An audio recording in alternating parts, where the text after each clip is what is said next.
ஏன் லீவ் உண்டாங்க அதனால இப்போதான் சார் ஏன் போனது என்னன்னு சொன்னாங்க கிளாஸ் இருக்குவாங்க.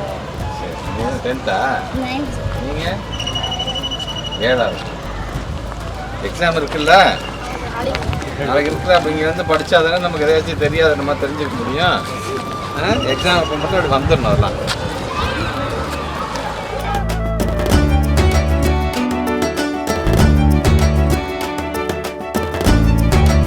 என்ன ஸ்டாண்டர்டு? 7th standard. சரி நாளைக்கு எக்ஸாமா? மார்னிங்கா ஈவினிங்கா? நாளைக்கு என்ன எக்ஸாம்? நல்லா படிங்க எல்லாம். சந்தேகம் கேட்குறீங்களா? தைரியமாக கேட்குறீங்களா? வெக்கப்பட்டு கூச்சப்பட்டு கேட்காம இருக்கீங்களா? இல்லை சார் தெரியலன்னா தெரியலன்னு கேட்குறீங்க. விளையாடுறீங்களா? என்ன கேம் ஆடுறீங்களா? கபடி ஆடுறீங்க. நல்லா படிங்க எல்லாம்.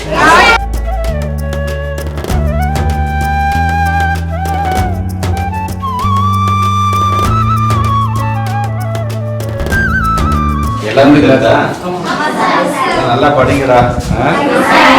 இப்போ உங்களுக்கு பொது தேர்வு வந்துடும் உங்களுக்கு 4 மாதத்தில். அதனால் இப்போவே நல்லா ஃபோக்கஸ்டாக படிங்க. இந்த எக்ஸாம் எழுதுகிற குவார்டர்லி எக்ஸாமையும் உங்களோட போர்டு எக்ஸாமுக்கு எழுதும்போது எவ்வளோ சின்சியராக எழுதுங்க அந்த மாதிரி எழுதுங்க. நம்ம கொஸ்டின் பேப்பர் செட் பண்ணுறதுலேருந்து எக்ஸாம் கண்டக்ட் பண்ணுறதுலேருந்து இதுதான் நம்ம பண்ணுறோம். நம்ம 9வது வகுப்பு வரைக்கும் நீங்கள் எவ்வளோ விளையாட்டுத்தனமாக இருக்குன்னு யாரும் கண்டுக்க போகிறதில்ல. பிள்ளைங்க பரவாயில்ல இது விளையாடுற வயசு கொடுத்துருவாங்க. 10th 11th 12th பொறுத்த வரைக்கும் உங்களுடைய முழு கவனமும் படிப்பில் மட்டும்தான் இருக்கும். சரியா? போர்டு எக்ஸாம் 10th நீங்கள் நல்ல மார்க் எடுத்தால் நல்ல குரூப் நீங்கள் செலக்ட் பண்ணலாம்.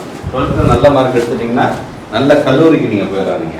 அதனால் அது மறந்துடாதீங்க. கொஞ்சம் ஃபோக்கஸ்டாக இந்த உங்கள் லைஃப்பில் இந்த 3 வருஷமும் எனக்கான வருஷம், இது என்னுடைய லைஃபுக்கான வருஷம் நினச்சி நீங்கள் படிக்கணும்.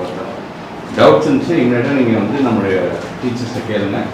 குவார்டர்லி எக்ஸாம் நீங்கள் என்ன மார்க் வாங்குங்கன்னு பார்த்து இதில் நம்ம எப்படி நம்மளை ஃபைன் டியூன் பண்ணணும், இல்லை எங்கே நான் வீக்காக இருக்கேன்னு தெரிஞ்சுக்கிறதுக்கான மார்க்கு தான் வர மார்க்.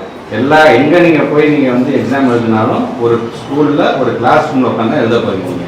அதனால் நீங்கள் ஒன்றும் பயப்பட தேவையில்லை, பதஷ்டப்பட தேவையில்லை.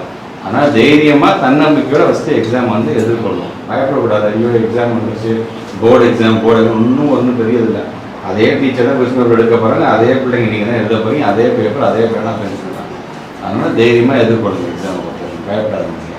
நல்ல மார்க் எடுங்க, நல்ல டிசிப்ளினாக இருங்க. மார்க் தேவை தான், இல்லைன்னு சொல்லலாம்.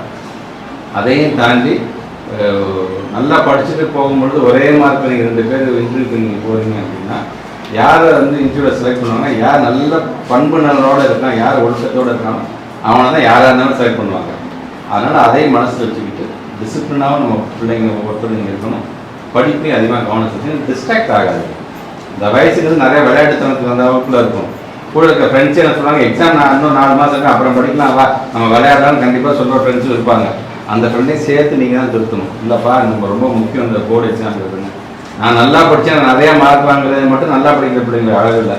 சரியாகவே படிக்காத பிள்ளைங்க நான் சேர்த்து கையோடு இழுத்துட்டு வந்தேன், டீச்சர் சொல்லி தர சரி நானும் அந்த பிள்ளைக்கு சொல்லி அந்த பிள்ளையை நான் பாஸ் பண்ண வச்சுட்டேன் அப்படின்னு சொல்கிறது தான் நீ உண்மை உள்ளபடியும் வாழ்க்கையை வெற்றி பெற்றது சமூகத்தை.